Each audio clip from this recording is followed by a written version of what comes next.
Racism is everywhere and it's institutionalized. We cannot really be racist because racism is prejudice plus power.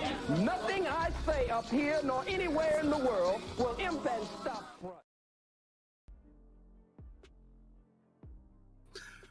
All right. Welcome. Once again to the beatzillapdx official show. I am your host, beatzillapdx officially. And today we have a different kind of conversation. We've been talking about Pan-Africanism lately. And there's been a lot of people who have been kind of upset at how some of the truths of Pan-Africanism have been coming to light. And there's a story that happened a few years back that probably doesn't get too much run. And this sister on TikTok recently just actually presented this story, which I did play. I played on a few other broadcasts before. And she talked about this woman here on your screen whose name is Jeanette Salters. And Jeanette Salters actually also had a sister as well who had moved to Ghana. They moved to Ghana together. And as things turned out, they ended up coming back deceased by jealous Ghanaians. So some people didn't like the video that she had put up and mentioned about this story. And some people had actually suggested that some things weren't even true, or that it was disingenuous to mention that one story and not talk about all the glorious things and great things that go on outside of this unfortunate situation that happened. Now, of course, a lot of those individuals have certain allegiances to what we call Pan-Africanism. And this woman was a Pan-Africanist. And she went out there to live out her Pan-African desires, because that's the end goal for Pan-Africanists, I would assume, is to make it back to the motherland. So, because that's where you feel you have connection to. There are those of us who absolutely do not feel that connection. And that's no shade or anything like that, but it's that not everybody in America has ran around thinking that they were African. Now, and we understand that, all things are on the planet are a result of what came from that continent originally. But you're talking about, if you're looking at the earth being millions of years old, well, then you're talking about millions of years ago. So it just begs to say. But nonetheless, with this particular situation, which obviously people didn't like being discussed, when I went into the story, I found out that it was actually worse than what it sounded in the beginning. So what I want to do is enlighten you on this situation for the Pan-Africanist dreamers out there who would decide to want to go back to the day of return or the year of return and go back to Africa where some people who came to this country on way of ships and chains left that gate. So, they are saying that some people go back, but we're going to get into that in this broadcast today. And there's a few things to cover. So first, we're going to get into this article out of Detroit. And it says, it says, ex-Detroit activist, 75 years old, and her sister slain in Ghana. It says, inspired by the social movements at the time, Jeanette Salters of Detroit got involved in the early 1970s with African American and feminist causes, helping lead a Black women's group. That led her to discover her roots in West Africa, where she eventually settled in Ghana, changing her name to Mamalina Diop. Her journey was Africa was or her journey to Africa was part of a movement of Detroiters who sought to reclaim their ancestral roots during a revival of Black nationalist movements. Diop loved it there.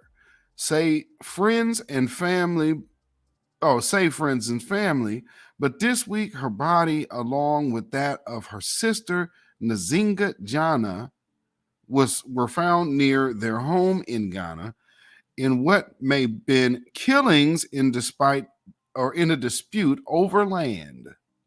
Hmm. She was 75 years old and her sister was 60 at the time of their deaths, according to the reports. Um, Two men have been arrested, according to the Ghanaian news reports and family members. Quote, I feel terrible about what happened, unquote, her son said. That's Greg Salters of Detroit. It's a tragedy. Words can't explain how I feel about my mom being taken away from her home, murdered, put in a shallow grave 300 feet from her home. Wow. Salters said his mother and aunt were killed by those who wanted the land that she legally acquired from the government in Ghana. Some locals decided they wanted to take the land from them. Mm. My mom went to the court over that and won.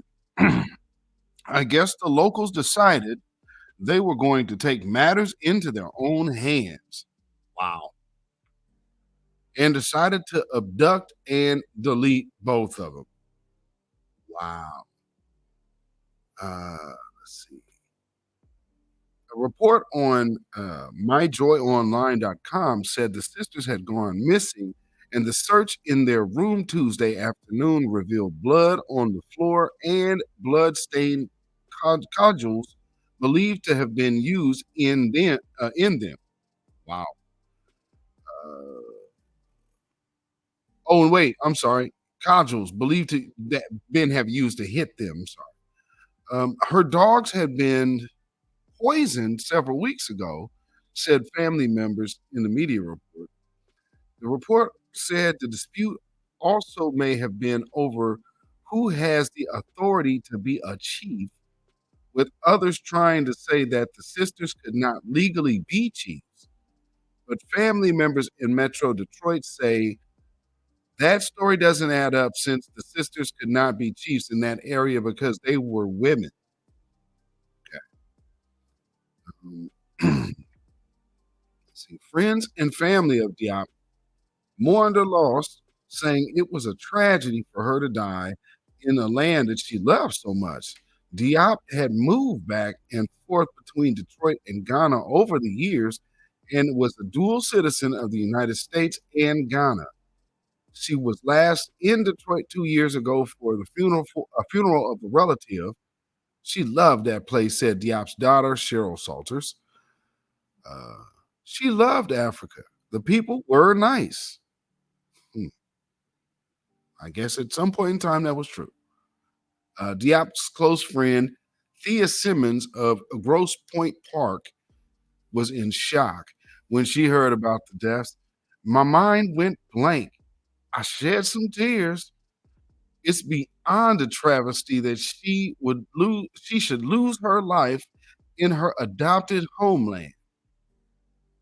I actually that line really I'm actually kind of it's interesting that word is there. Adopted homeland. Y'all catch that part? So, meaning her homeland would have been America. So when we say we are foundational Black Americans, man. Let's see. And she loved the Ghanaian people. And that makes total sense.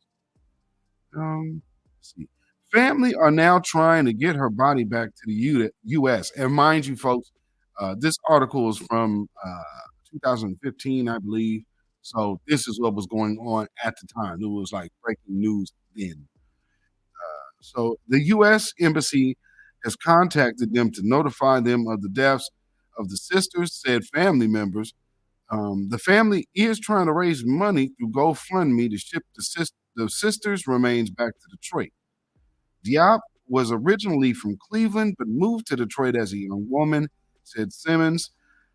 She became involved in radical politics and social movements in African American and women's movements. In 1973, she helped set up the Detroit chapter of the now defunct National Black Feminist Organization. She was also a social worker and counselor, said family members. Several years later, she traveled to West African countries, the land of her origins. She settled in Ghana, getting involved with helping people, said family members. She was also into eating organic and using natural herbs. Um, my mother was very articulate, very into herbs and holistic medicine, eating naturals, said Cheryl Salters. A grandson, James Salters, said that Diop was involved with helping Ghanaians with education, water systems, and affordable housing. He said, quote, I feel sad that someone would actually target an older woman when she's over there trying to do good for that country. And that's the end of that article. And so that was on May 18th, 2015, out of the Detroit Free Press. Najari Wariko or Wariku. Yeah, that's who the author is of that article. It says a lot about what's going on over there. You know, just makes one wonder. When people want to go over and we talk about Pan Africanism, now just think of what I just read. One of the parts that you should notice is that all of the interactions of, they treated her nice, and in return, they got help with education, help with affordable housing, help with clean water. Because again, she's going back and forth between America and see. So there is like that. There's a donation line running between those two areas. Because again, when you're going between country to country, you're also securing funds, you're securing grants. So yeah, I can totally see how a lot of the people over there would love to see people like this coming because you're coming with help. And the reciprocation of that is they treat you nice and treat you like one of their own. But obviously, when it came down to being a chief, even though you are now a citizen, they wasn't feeling that idea. Now I don't know if that was true or not, as they alluded to in the article, but if that is, that's pretty interesting. And who knows? Things like this could be a culmination of things, but this does beg to say, and it's not from what we know now. This is not an isolated incident, and it's not saying this is going to happen everywhere you go on the continent of Africa. But when people are moving back, and then you're acquiring land from the government there, and then you also have dual citizenship here, that might render some resentment from the locals. I don't think that's beyond belief, or you know what I'm saying. There's jealousy everywhere.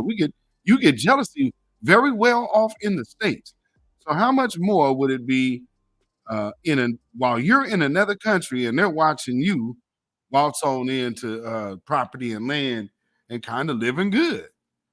You know what I'm saying? They might have a bit of disdain for you, and it's understandable, but yeah. So there was something that there was something that I also came across about living in Ghana. And there was an article that is written by Paul Boki, Paul Boki, and I'm assuming he might have changed his name, so he might be one of the folks that moved back to Africa on that big return thing. So a lot of them folks changed their names, but truth be told, they're actually foundational Black Americans because some of those folks left. I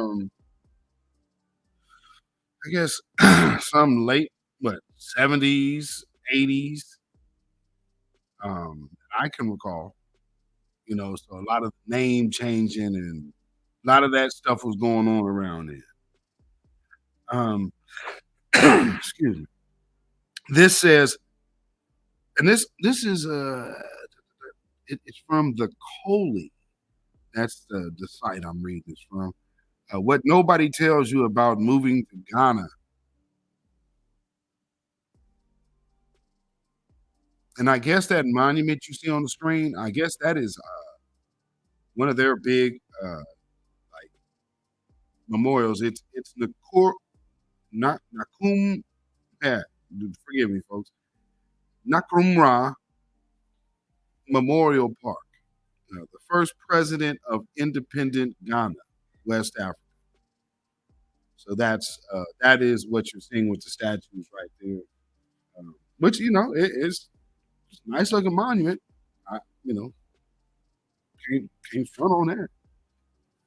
Let me see which the first is, but there was a few points that this individual came up with about moving to Ghana. So the things you should know about moving to Ghana. And this is a person's own opinion. I can't substantiate if this is true or not, or this, and of course, this is this person's opinion. And they are well entitled to their opinion, and we'll give their opinion a listen here. So, with that being said, number one, beware the what is it, Anasi or an Anasi style tricksters. So it says, Brer Nasi had filled my childhood imagination with his playful trickery in a world full of magic. The way my father told these stories made me want to live in that paradise.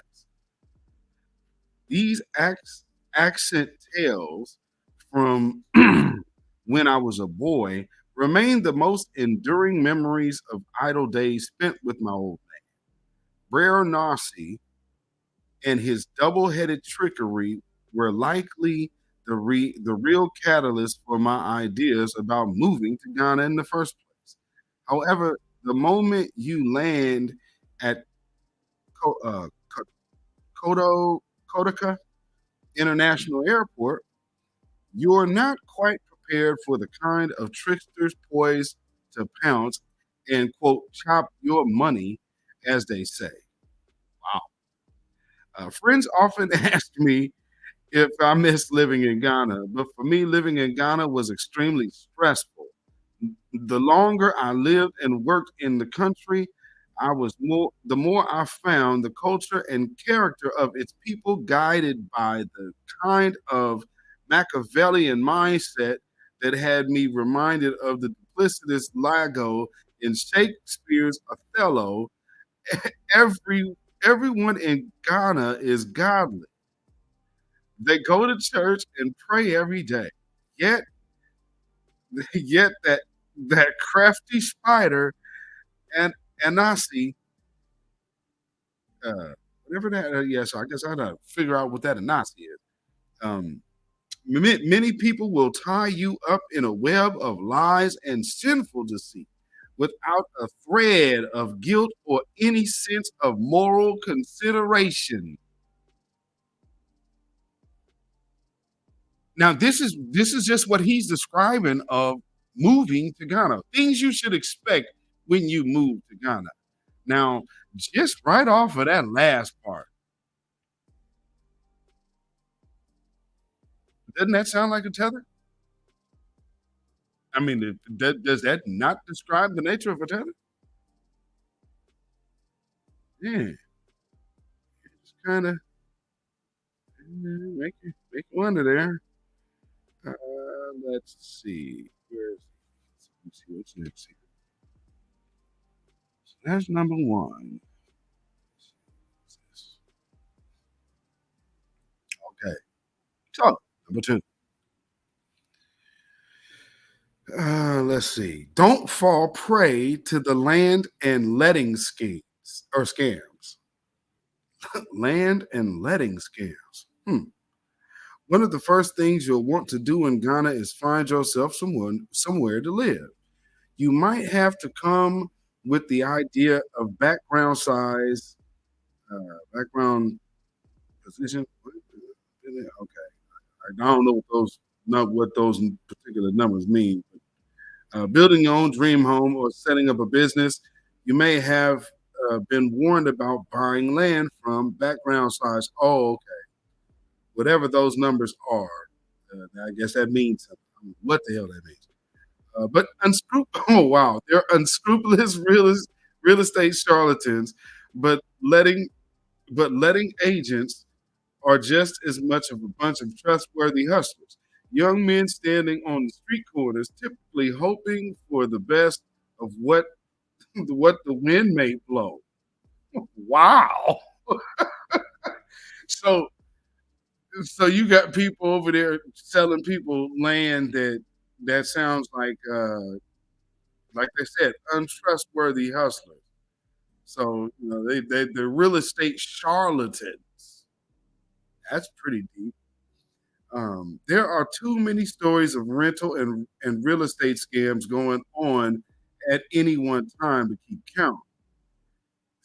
You do really need to be extra vigilant and very cautious about whom you hand your hard-earned cash when conducting business in Ghana.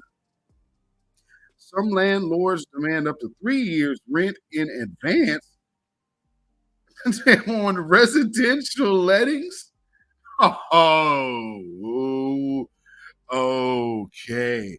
Well, that right there off the rip is telling you something because 3 years, what that mean? They're gonna run you off in the first 6 months and get your three years of rent, and while you already back in America, they over there just chilling with the bread. Oh, okay. I mean, hey, and family. I mean, I'm not making. I'm just reading what's here. Let's see. Others see fit to request 10 years payment up front on commercial leases. You stand to lose a tidy sum if you hand your money over to the wrong people. I will say so. Always check and double check and do your due diligence because the police won't help you when the deal turns sour. You may even have to pay the popo to investigate on your behalf. Wow. Number three, ethnic conflicts are rife. Uh, After only a short time in the country, you begin to see that little trust. There is little trust between neighboring folks, and let alone between the various ethnic groups and clans. Each person has to be second guessing the real intention of the others and the gap between what people say and what they will do. Hmm. You begin to wonder how easily Ghanaians must have been duped into selling their fellow citizens into a transatlantic slave exchange in exchange for trinkets and useless shiny things. You would be surprised to witness how little Ghanaian chiefs, elders, and leaders have learned from their forebears' role in the heinous transatlantic slave trade. They will sooner sell their fellow countrymen down the Volta River as quick as shake hands with the nearest Chinaman or practically on the any non-black foreigner, all of whom are quote white. to most Ghanaians.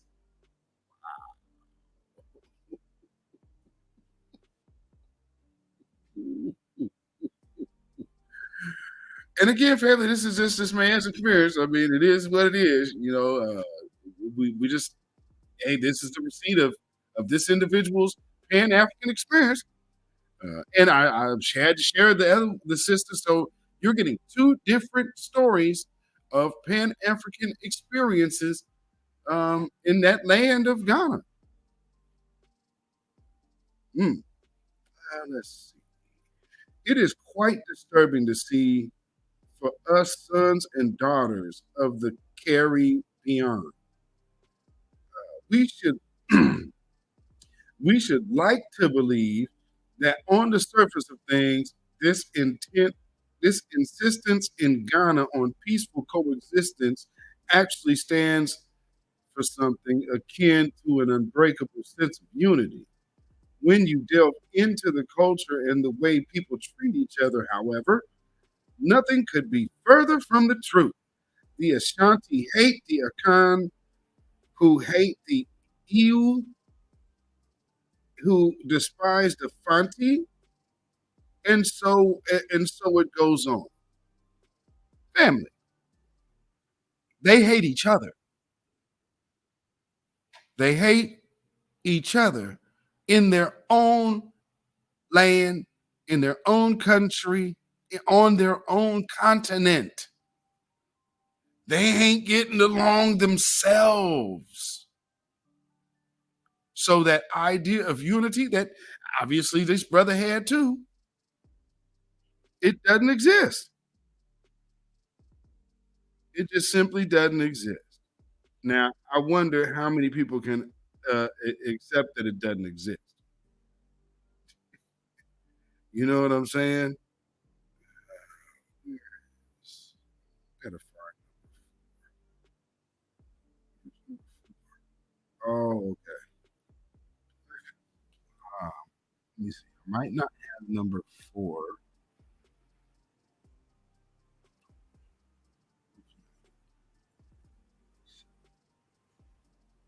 Yeah. No, that's fine. No.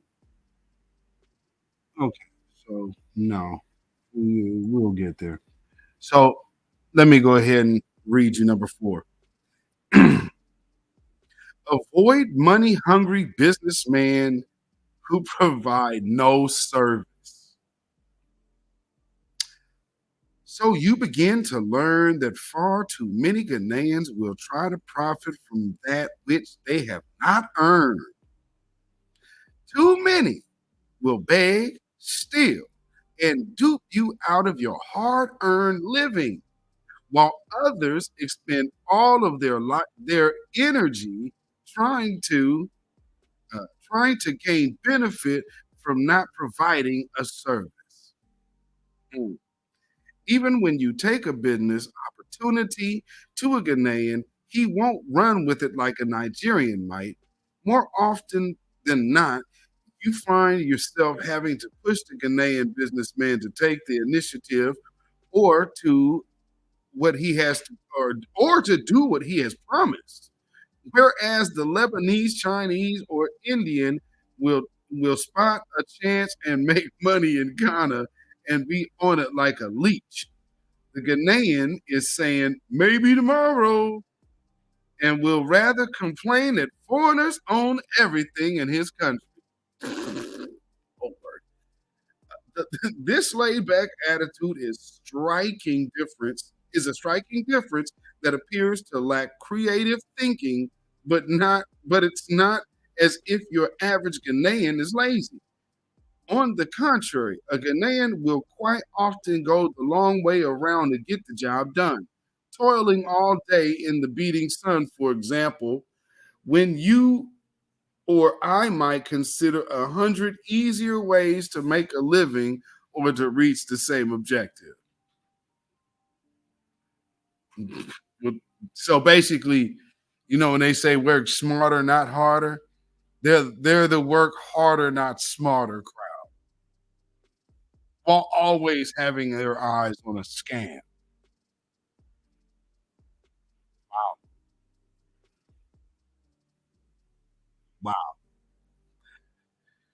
Number 5, a general lack of creative solutions. Damn. It's quite bizarre, really, because Ghanaian children never seem to lack the ability to find creative solutions to existing problems. Up until about the time children reach adolescence, the hope in their eyes is one of the most endearing things about living in Ghana. But something changes around puberty. These hopeful children suddenly turn into younger versions of the mindless adults they'll become in later life. Again, it's rather pitiful to witness because it's like someone turned out the lights, dumbzor, as the saying goes. These adolescents then become like endless fodder for traditions and religions that teach people how to think, how not to think like everyone else. They merely follow. Nothing creative left here to see at all. Nigeria is very different. Is a very different environment by comparison. It's not a lot more competitive for a start, and Nigerians tend to be more dynamic and businesslike in their determinations to succeed wherever they might be in the world. I realized pretty quickly while living in Ghana that you could hardly get anything done without error, without without people trying to overcharge, or without the need to stand over workers giving instruction all the way. Quote, why keep a dog and bark yourself? Even the simplest things in Ghana take forever to accomplish. So everything got on my nerves on a daily basis, except perhaps the simple pleasures like being chauffeur driven around town and the fact that the sun always shines.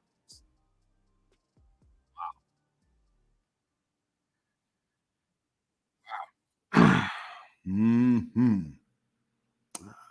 Let's see. So where are we at? Let's see here.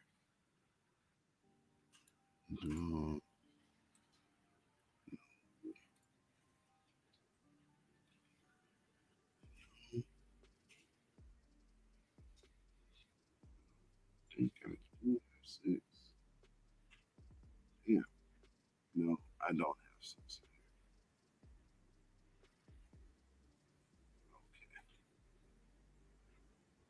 Okay, I don't have six in here, so I'll just go ahead and read y'all number six. Ex- expect only lip service from the homecoming campaign. Wow. So number six, since I don't have it on the screen, expect only lip service from the homecoming campaign. So like to return home. Come on, brothers. Come back to the come back to the motherland, brothers. Okay, well, so while the president offers lip service about African American and Caribbean people returning home to the aid to returning home to aid the development of Ghana, expect nothing much from the various government mouthpieces at Jubilee House and elsewhere. You might think any department that exists to help the diaspora returnees would have an approved list of estate agents in a marketplace renowned for real estate ripoffs. But don't be silly. We're not real estate agents, said the director of Diaspora Affairs, a Ghanaian born returnee from Croydon, wherever that is. After meeting with him and two other people, including his deputy, now 90 minutes late for our Jubilee House appointment, I, I was no wiser about what these government officials do or can offer to the people who may wish to invest in Ghana from all corners of the diaspora. It might help if the Department for Diaspora Affairs had some some people from the diaspora working within it. What what we okay, sorry about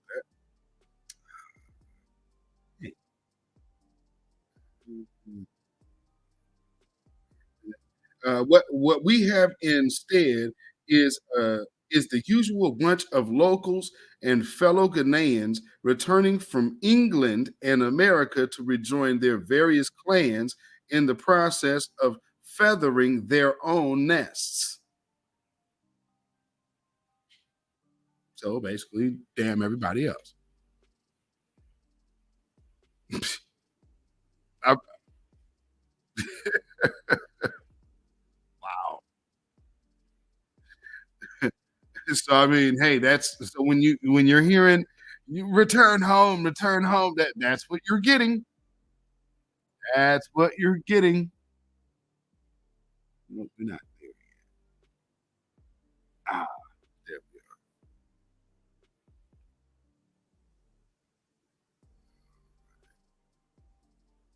we are on number 7. Now this I found kind of interesting. Number 7, Jamaicans versus Ghanaians. Huh. I spent the following afternoon with a few of the Jamaican contingent in Ghana. They number some 200 plus members apparently and have their own cooperative going. It's always nice to see some of the London born posse and catch up. But boy, how they can turn the air blue with their cussing and personal gripes. What's the point of living in Ghana for 10 or more years if you don't like Ghanaians? Hmm, interesting. Some of these guys even have Ghanaian wives and kids, but you'd never believe it by listening to their opinion of local people. Close your eyes and you would think it was the voice of some screen, the voice of some white racist talking about ignorant baboons and corrupt, brainless fools. They they uh, like to keep us or keep up this them and us facade, which I don't happen to share. Okay, and reminds me of why it's been over 18 months since I saw them last. They're fine and good people, nice enough guys and gals, but I don't understand the point of digging yourself into a separatist hole to the extent whereby you find it hard to work or trust the people around you. And so you begin to stagnate and ultimately end up in a self induced weed slumber.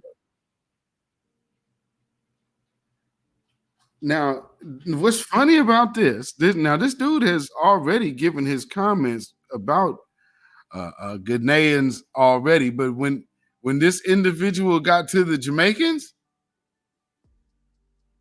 I'm just you are you noticing the turn of the conversation?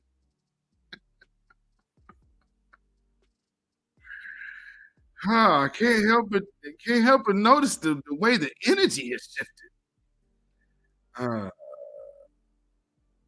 it's all of those all those reggae records we listened to throughout the 70s, 80s, and 90s said one, daydreaming of Africa, only to come home now to find a welcome that's not quite what we expected.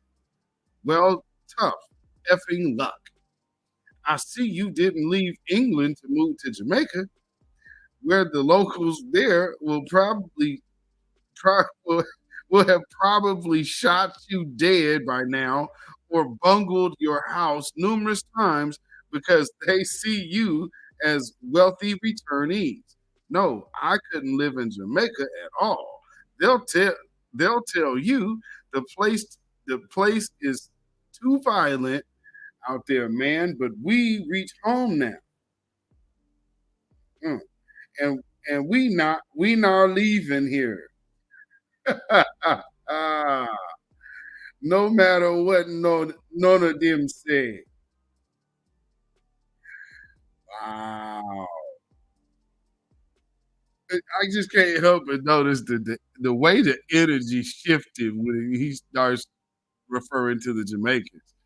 Like he's basically, I mean, this isn't Ghanaians about, I don't, I guess you could kind of say that, but he sure is caping for the Ghanaians all of a sudden. That I just find that really interesting. Them not like us. I is it's only we moneyed it, them love.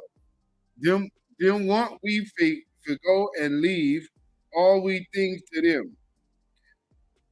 That what them want over there over my dead body.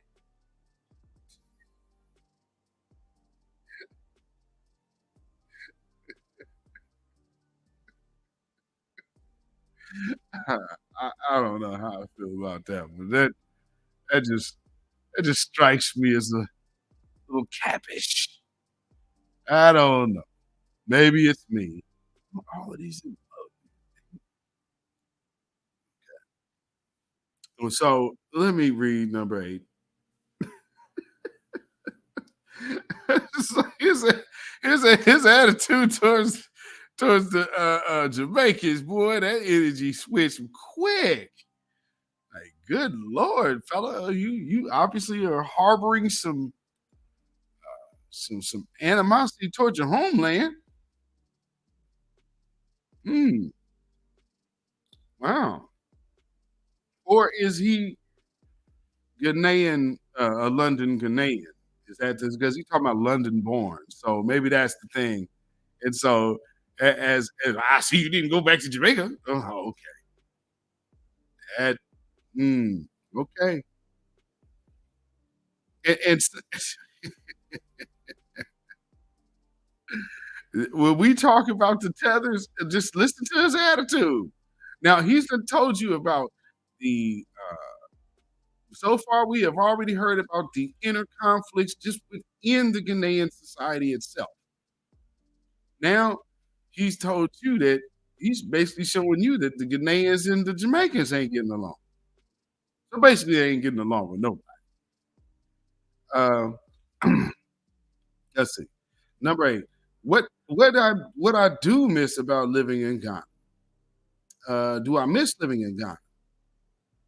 I don't miss living in Ghana at all.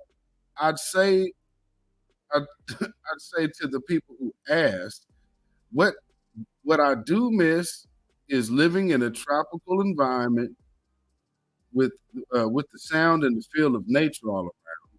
I miss living among people who look like me, even if I don't appreciate the high level of poverty in which we have to live, the blight of the poor education system, or the overimportance we place on religion. I miss seeing loving Black people and billboards with families and couples. Mm, yeah, I can't really argue with you there, buddy. Yeah, you in America, that's one thing you ain't really gonna see. Chilling by starlight. I miss the smiling faces of random men, my many soul brothers. I miss waking each morning knowing that I'll see the whole gamut of black people, or black life rather, from the cradle to the grave. I miss kids I've never met before walking past my open gates. Good morning or good evening, they'll say. I miss my dog, Kojo, and the sound of his exciting bark as I approached in a cab toward the wall and gated house where he'd been sleeping in the yard. Why didn't he take his dog? He's like, you miss your dog. Why'd you leave your dog behind, buddy? Um, I say I don't miss Ghana, but when you come to think of it, there is a lot to miss about. There is wow. There is a lot to miss about the place. From the outside looking in, Ghana always seemed very inviting. Once you're living in it, however, it's a completely different story. For most people, 2 weeks on a vacation is just about enough to leave them wanting more. And they say they feel so at home. You're welcome, my sister. One love, my brother.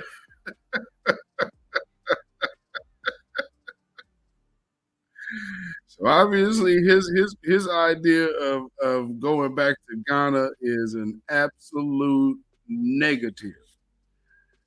No, no way, Jose. All right. So now we are about down to the last two. And so opportunities abound. There are huge opportunities in Africa with a million and one things to be done on that continent. The multinational advertising agency I worked for on arrival makes millions of dollars per year in each of several African countries. The European clients who persuaded me to set up my own ad agency in Ghana make bucket loads of cash selling cars or building roads, bridges, and whatnot.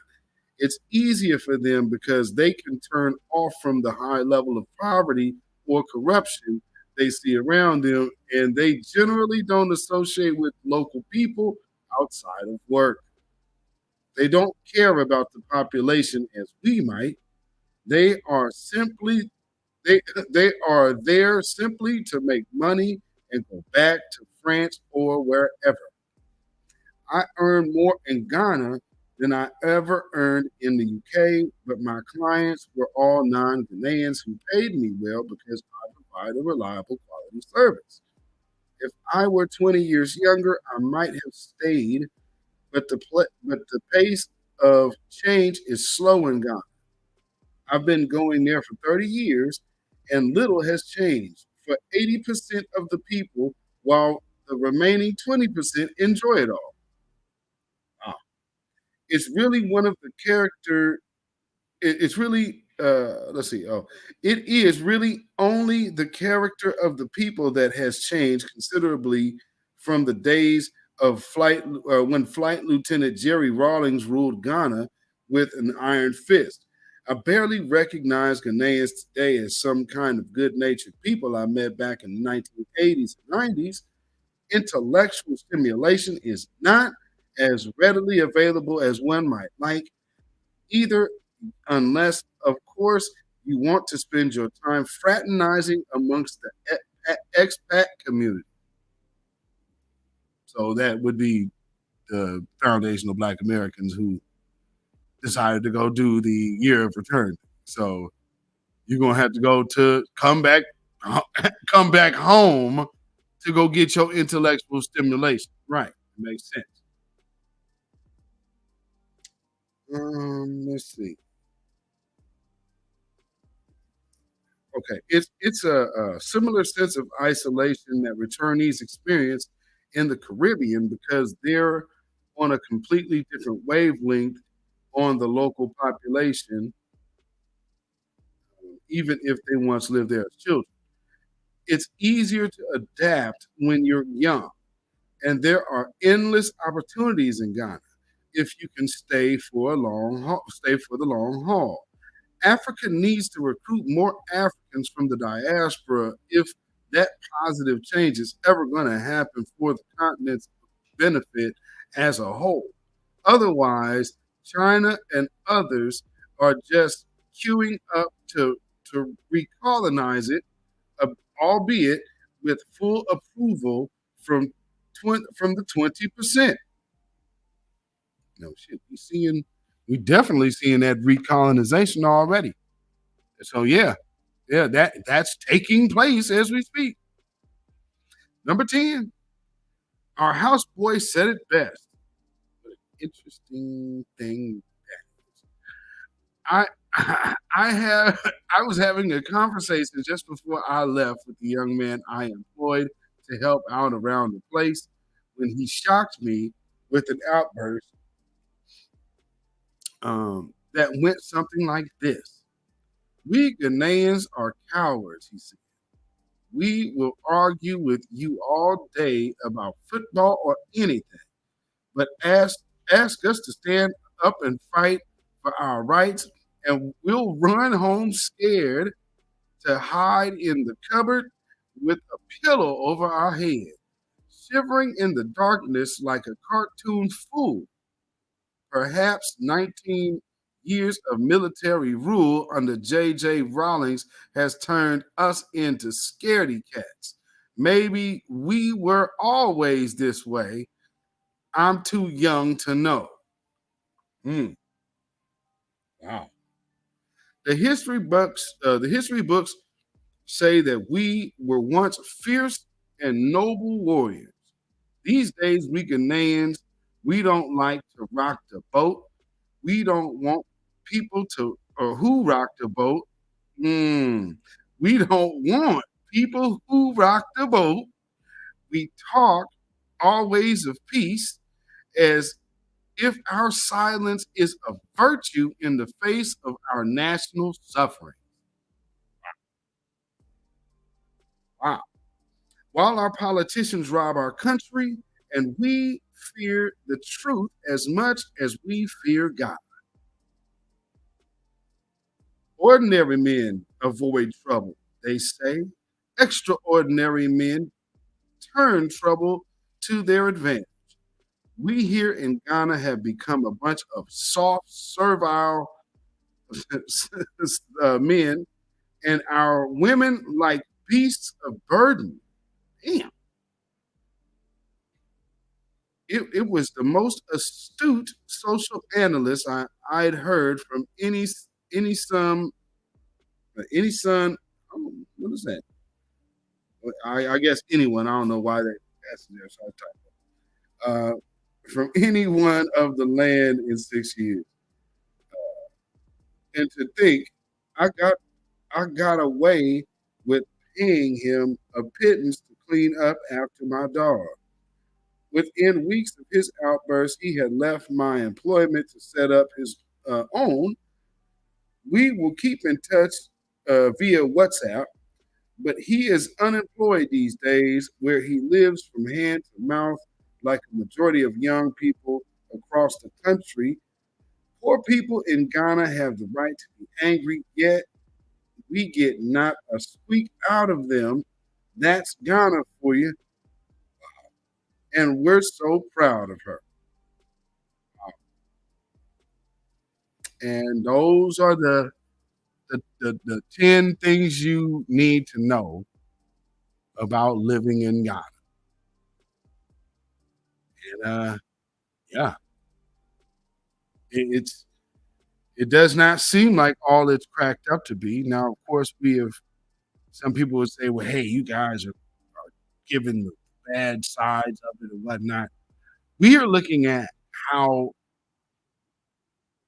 the foundational Black American part of Pan Africanist or ism plays in here. And truth be told, it's like we get used. And like you already heard in that, as we said, we are used to people trying to finesse us. And you're talking about a bunch of people who are notorious for finessing. Why are we concerned with unifying with that when we are over here not finessing, but getting righteous due? We want to go deal, you want to go bring the devil into your mix? That makes no sense. That makes no sense at all. So when you think about what we are talking about with this Pan Africanism tragedy of Jeanette Salters and her sister, just think about what I just read about those 10 things you need to know about returning home to the motherland. Yeah, you might want to think again.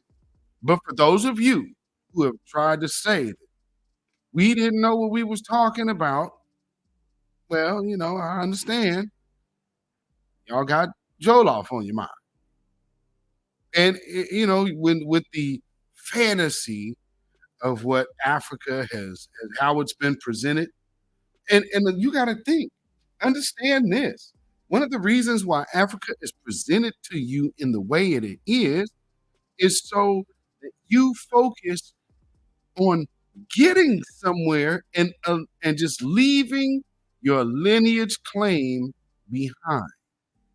Your family built this land. Everyone has made money off of this land. Many countries owe their fortunes to now this land. So y'all just have to understand. And we don't have time to put the capes on for everybody else. We just ain't doing that. You understand? So for those of y'all who think that we're hating on Pan-Africanism because we just want to be xenophobic or some idiotic stuff like that, absolutely.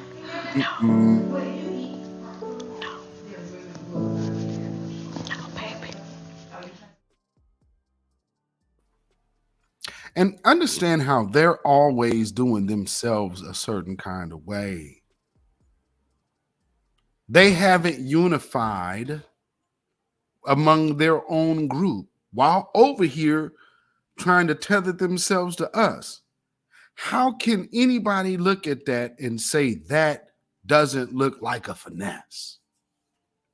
Anybody who's pushing that, well, then you are clearly trying to get us caught up in the wrong situation. And right now, we don't have to have any time to be worried about trying to allow people up into our reparations conversation.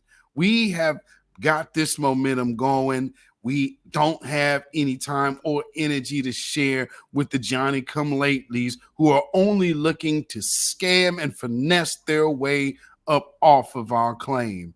For those of you who say we should still be reaching to these people who are over here known to be finessers and scammers, boy. Get up off of that cocaine and get up off of that crack.